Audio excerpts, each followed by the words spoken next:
All right, let's dive into this deep dive on hypertension. You've sent over a really interesting collection of stuff here. Yeah, looks like we've got a lot to cover. It seems like you're pretty ready to really get a handle on this topic. It's certainly something that's worth taking a close look at. So before we jump into the details, can you give me like a quick refresh on what blood pressure numbers we're talking about when we say hypertension? Oh, yeah, sure. So, the guidelines from the American Heart Association, the AHA, and the American College of Cardiology, they define hypertension as blood pressure that's consistently at or above 30/80 millimillimillage G. Okay, 130 over 80. Now, why is it that high blood pressure is such a big health concern? Well, you can kind of think of it this way. Your arteries, those are like the highways of your body. And high blood pressure, that's like constant heavy traffic. Oh, It puts a lot of stress and strain on those roads. I see. And over time, just like our real roads, that wear and tear can lead to some serious damage. So what kind of damage are we talking about here? Well, untreated hypertension, it increases your risk of heart disease, stroke, even kidney failure. Wow. Yeah, and it can also damage your vision and even contribute to cognitive decline. Okay, so that's serious stuff. So understanding the causes and risk factors here is super important. Absolutely, and it seems like you've been doing your research. In your notes, I saw you had some questions about different types of hypertension. Yeah, right. I came across the terms primary hypertension and secondary hypertension, but I'm not really clear on what the difference is. Yeah, it's easy to get those confused. So primary hypertension, that's the one that's most common. It develops over time. There's not always like a single clear cause. It's usually a combination of genetics, lifestyle, and just getting older. So a little bit of bad luck and a little bit of how we live. Pretty much. On the other hand, secondary hypertension, that one's caused by some other medical condition. Things like kidney disease, hormone problems, or even side effects of certain medications. So you have to rule those things out first. Exactly. If your doctor thinks you might have secondary hypertension, they'll probably want to do some extra tests. That makes sense. Blood work, an EKG or an echocardiogram to see how your heart's working. You also mentioned medications. Mm-hmm. I'm guessing those would be for if lifestyle changes aren't enough. That's right. And there's a bunch of different kinds. Like what? Well, I see you are interested in diuretics. Oh, yeah. So let's start there. They help your body get rid of extra sodium in water. Oh. So that reduces our blood volume, and that lowers your blood pressure. So it's like they're clearing out the traffic jam in your arteries. Exactly. Another common type is ACE inhibitors. Those work by blocking a hormone that makes your blood vessels narrow. Interesting. What else is there? There are also calcium channel blockers, which relax blood vessels. They do that by preventing calcium from getting into the muscle cells in the artery walls. And then there are beta blockers, which reduce your heart rate and how strong each beat is. So that makes it easier on your heart. So basically a lot of different options depending on your situation. Exactly. Finding the right medication and the right dose. That's something you do with your doctor. It's a process. That makes sense. Now, I noticed in your notes that you seem really interested in lifestyle changes as like a first line of defense. Yeah. It seems like there's a lot we can do ourselves to keep our blood pressure under control. You're absolutely right. You specifically mentioned the DASH diet. Right. Dietary approaches to stop hypertension.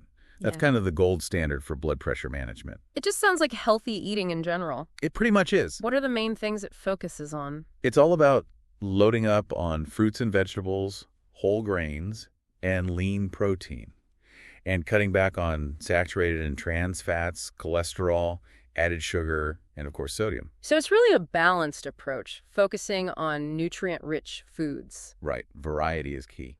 Speaking of variety, what about exercise? Good question.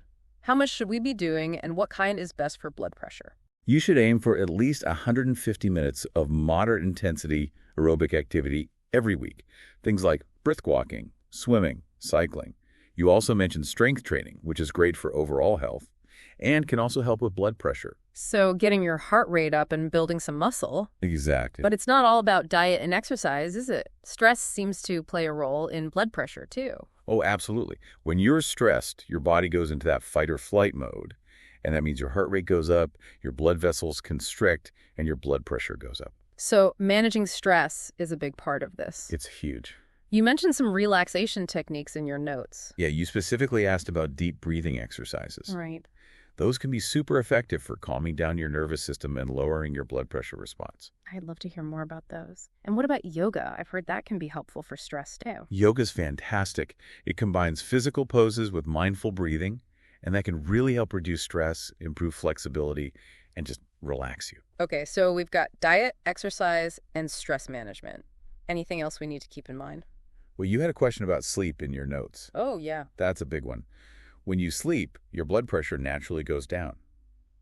But if you don't get enough sleep, your body doesn't get that break. So those late nights are catching up with me. It happens to all of us. Most adults need between 7 and 9 hours of good quality sleep every night. And it's not just about how long you sleep, but how well you sleep. Make sure your bedroom is cool, dark, and quiet, and try to get into a relaxing bedtime routine. It really seems like small changes can add up. Absolutely. And you asked specifically about even modest weight loss and what kind of impact that can have on blood pressure. Yeah, I read that losing even a little bit of weight can make a difference. It's true. Losing just 5 to 10% of your body weight, that can significantly reduce your blood pressure, and it goes beyond that. Losing weight can also improve your cholesterol levels, reduce inflammation, and improve insulin sensitivity. So it's all connected. It really is. It's all about making those small changes that you can stick with. And over time, those add up to big results. This is great. I'm already feeling more in control. Yeah. And we've only just started. Right. We have a lot more to uncover. In part 2 of this deep dive, we'll get into specific foods that can help lower blood pressure. We'll explore those breathing exercises you were asking about, and we'll uncover some surprising connections between seemingly unrelated habits and your blood pressure. I can't wait. Stay tuned for part 2 of our hypertension deep dive. Welcome back to our deep dive into hypertension.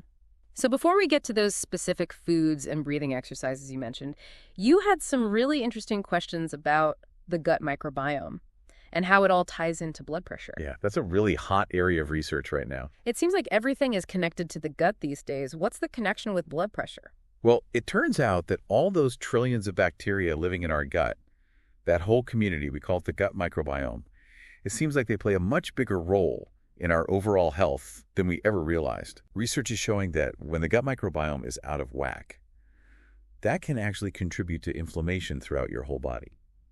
And we know that inflammation is a key factor in a lot of chronic diseases, including hypertension. So a healthy gut could actually mean a healthier heart. Some studies are pointing in that direction. Certain types of good bacteria, the kinds you find in fermented foods like yogurt and sauerkraut, those might actually have a blood pressure lowering effect. You mentioned probiotics in your notes. Oh, Is that what we're talking about here? Exactly. Probiotics are those live microorganisms that, when you eat enough of them, can give you some health benefits. And some research suggests that certain probiotic strains might help lower blood pressure. Interesting. Although we need more research to really nail down how they work and what the long-term effects are. So it might be worth trying to eat more fermented foods or maybe even taking a probiotic supplement. It's definitely something to talk to your doctor about, especially if you have any other health conditions or if you're taking medications. Makes sense. All right, so let's get back to those specific foods. We talked about the DSH diet principles, but you had some questions about particular foods that could be especially helpful. Right. One that really stood out in your notes was beetroot.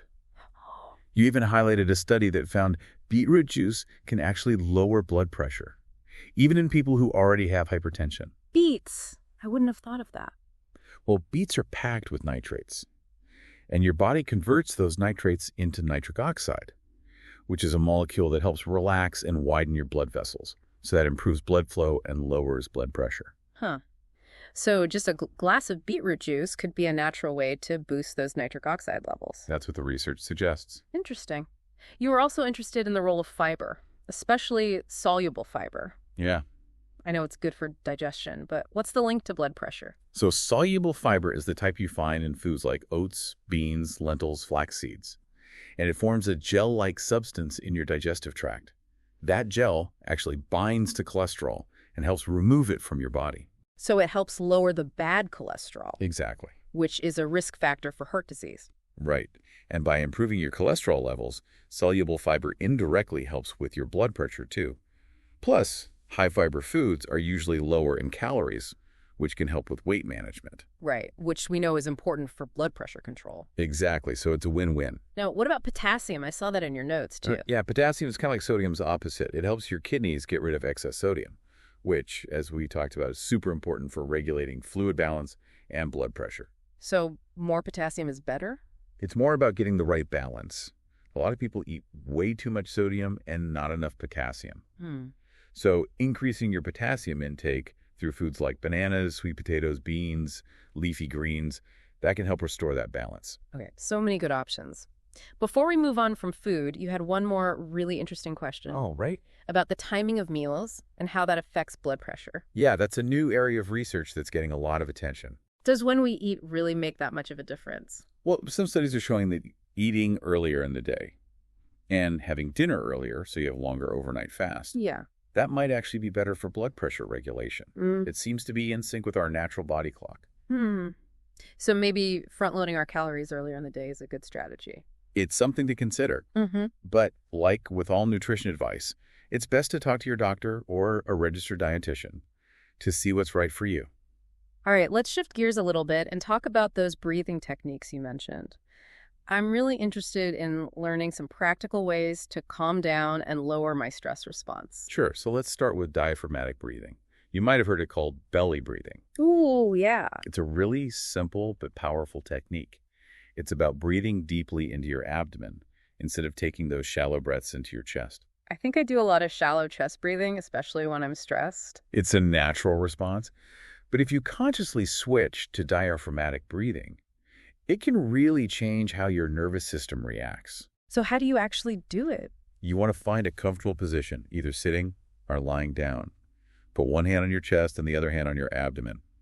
And as you inhale slowly and deeply through your nose, focus on expanding your belly so the hand on your abdomen rises, while the hand on your chest stays pretty still.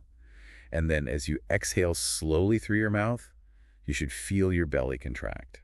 It sounds so easy. Any tips for getting the hang of it? Just practice. Yeah. Try to do it for a few minutes, several times a day. You can even work it into your regular routine, like while you're waiting in line or commuting or just before you go to bed. Okay, I'll try to remember that. Now, what about that other technique, the 4-7-8 breathing? Oh, right. That one's great for reducing anxiety and helping you sleep. It's a specific breathing pattern.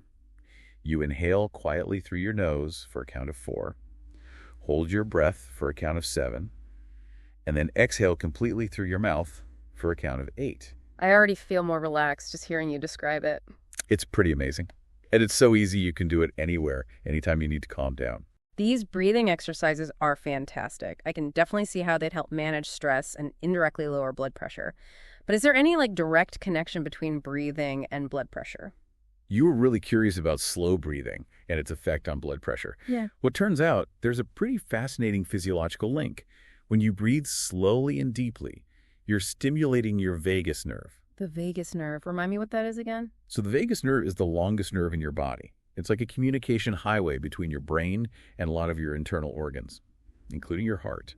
And it's part of your parasympathetic nervous system, which is the system that controls your rest and digest response, the opposite of the stress response. So when we stimulate the vagus nerve by breathing slowly, we're basically telling our body to chill out. Exactly. It helps slow down your heart rate, lower your blood pressure, and you just feel calmer. And research shows that if you practice slow breathing regularly, you can actually train your vagus nerve to be more responsive. And that can have long-term benefits for both stress management and blood pressure control. Wow, that's amazing. I never knew breathing could be such a powerful tool. We've covered so much today. Gut health, specific foods, breathing techniques, the vagus nerve. It's really incredible how much we can do to impact our blood pressure through lifestyle choices. You've been asking great questions. It's clear that you're really into this topic and ready to put what you're learning into action. This deep dive has been so eye-opening. I'm really looking forward to seeing what else we uncover in part 3. But for now, we'll leave you with a little homework assignment. Try out those breathing exercises and see how they make you feel. And until next time, stay curious and keep those hearts healthy. Welcome back to our final part of this hypertension deep dive. It's amazing how much we've already learned. Yeah, we've covered a lot of ground. Before the break, we were just about to talk about supplements. You had some questions about whether specific supplements could help manage blood pressure. Right, you were particularly interested in magnesium supplements. Yeah. Magnesium is a mineral that's involved in a lot of different bodily functions, including blood pressure regulation. I've heard that magnesium can be calming. Is that why it's good for blood pressure? That's part of it. Magnesium helps relax the muscles in your blood vessels. And when those muscles relax, the blood vessels can widen, which improves blood flow, and that can lower blood pressure. So if someone's not getting enough magnesium in their diet, Would a supplement be a good idea? It's definitely something to talk to your doctor about. They can figure out if you need a supplement. But remember, supplements should never replace a healthy lifestyle and a good diet. Right, of course. It's always best to get your nutrients from food first. Now, another supplement you were curious about was CoQ10. What's the connection there? So CoQ10 is an antioxidant. Our bodies actually make it naturally, and it's found in small amounts in some foods. It's really important for cellular energy production. And some research suggests that taking CoQ10 supplements might help lower blood pressure a little bit. So more of a supporting role than a main treatment. Exactly. We need more research to really know for sure how well it works and what the best dose is.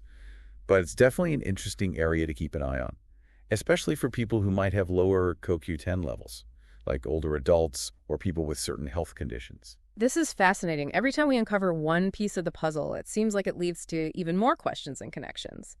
Speaking of connections, you had a question about the link between blood sugar and blood pressure. You were really intrigued by insulin resistance and how it relates to hypertension. Yeah, I've heard those terms before, but could use a quick explanation. Sure. So insulin is the hormone that helps your body use glucose for energy. Glucose is just another word for sugar. Now, insulin resistance happens when your cells stop responding to insulin as well as they should, so the glucose builds up in your bloodstream. So the sugar can't get into the cells where it needs to be. How does that affect blood pressure? Well, insulin resistance is often linked to weight gain, and it's also linked to metabolic syndrome. And both of those things are risk factors for hypertension. So it's an indirect connection, but still important. Absolutely. Yeah. And if you can address insulin resistance through lifestyle changes, things like losing weight, exercising regularly, and eating a balanced diet, that can help with both blood sugar control and blood pressure management. It all comes back to those healthy habits. Now, before we finish up this deep dive, I want to go back to the idea of home blood pressure monitoring. You had a lot of questions about this, especially about understanding those readings and knowing what to look out for. You were wondering what to do if you see any strange fluctuations in your readings. Yeah, like let's say my blood pressure suddenly spikes. What should I do? First of all, don't freak out. It's totally normal for your blood pressure to go up and down throughout the day. It can be affected by things like stress, physical activity, even the time of day. So just one high reading doesn't necessarily mean something's wrong. Right. But you do want to pay attention to patterns. Yeah. If you're consistently getting high readings, or if you see any sudden dramatic changes, then you definitely want to talk to your doctor. What kind of changes should I be worried about? Any big increase in your systolic or diastolic pressure, especially if you have other symptoms like really bad headache, dizziness, blurry vision, chest pain. So it's all about looking at the bigger picture and noticing any trends. And it's always best to be safe and call your doctor if you're concerned. Exactly. Home monitoring is a great tool, Mm. but it works best when you're also getting regular checkups and talking to your healthcare provider. Well, this has been an amazing journey through the world of hypertension. We've covered so much, from the basics of blood pressure to all the things we can do to manage it. I feel like I've learned so much. It's been great talking with you. Your questions were really insightful, and it's clear that you're really motivated to take care of your health. And to our listener, we hope this deep dive has given you the knowledge and the tools to take control of your heart health. Remember, even small changes can make a big difference. Whether it's eating more heart-healthy foods, practicing those breathing exercises, getting enough sleep, or finding healthy ways to manage stress, every step you take towards a healthier lifestyle is a step in the right direction. This deep dive was created just for you, based on the information and questions you provided. But there's always more to learn. So if you ever have any new questions or come across new information, don't hesitate to reach out and schedule another deep dive. We're always here to help you navigate the world of health and wellness. Until then, keep those hearts healthy, those minds curious, and remember, knowledge is power.